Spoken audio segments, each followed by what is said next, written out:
सिन्धूरारुणविग्रहां त्रिणेनां माणिक्यमौलिस्फुरत् तारानायकशेखरां स्मितमुखीम् आतीनवक्षोरुहां पाणिभ्याम् अणिपूर्णरत्नचषकं रक्तोत्पलं बिभ्रतीं सौम्यां रत्नघटस्थरङ्गचरणां ध्यायेत्परेत् अम्बिकाम् ओं ऐं ह्रीं श्रीं क्लीं सौः नमः. శ్రీ లలితా పరపట్టారిక అనుగ్రహ ప్రసాద సిద్ధిస్తూ ఈ శుభ సంధ్య మాతో పరిచయం ఉండేటువంటి అభిమానులకు, భక్తులకు, బంధువులకు, శ్రేయోభిలాషులకు, స్నేహితులైనటువంటి సుకృత్ మంచి మిత్రులకు ఆశీర్వాదాలు. శతమానం భవతి శతమనంతం భవతి శతాయు పురుష శతాయుష్యేంద్రియే ప్రతిష్టతి.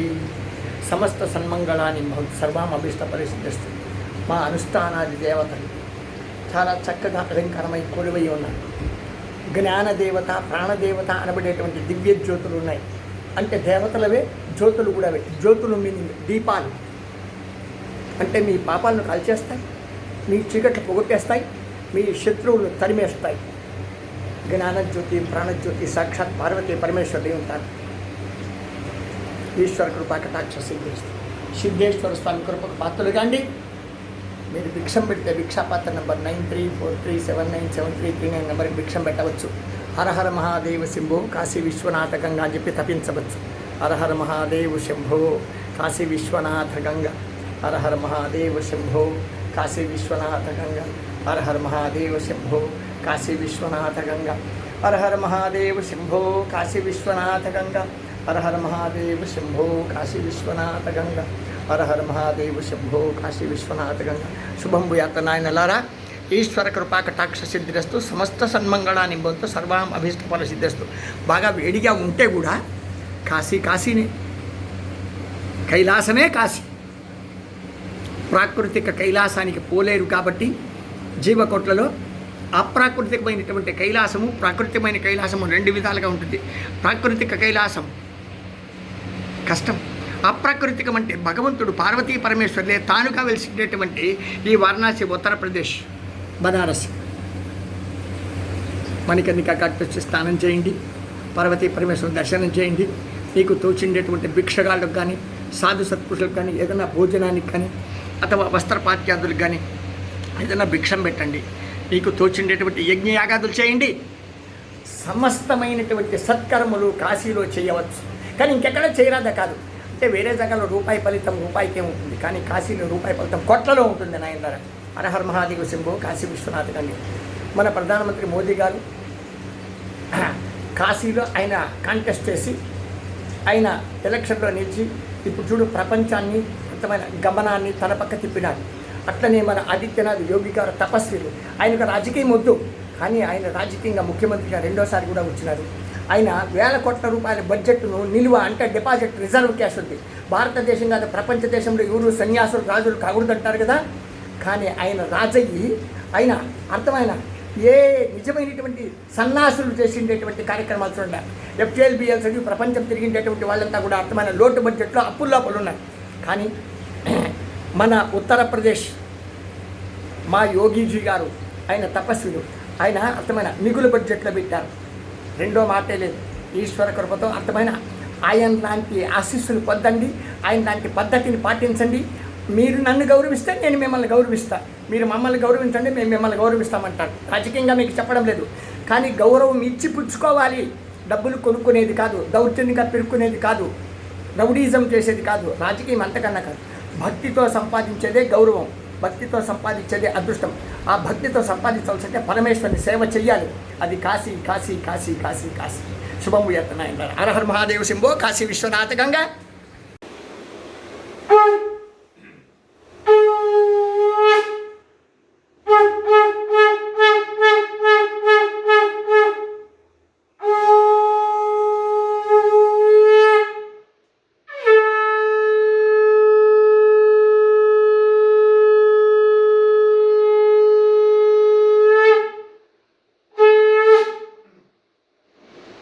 శంభో మహాదేవ విశ్వేశామరవల్లభ శివశంకర సర్వాత్మన్ నీలకంఠ నమోస్తుతే యోగ్య ముద్రామాయ కాశీ కంచేమంతికా పురీ ద్వారవతి జీవా సప్తైతే మోక్షదాయక.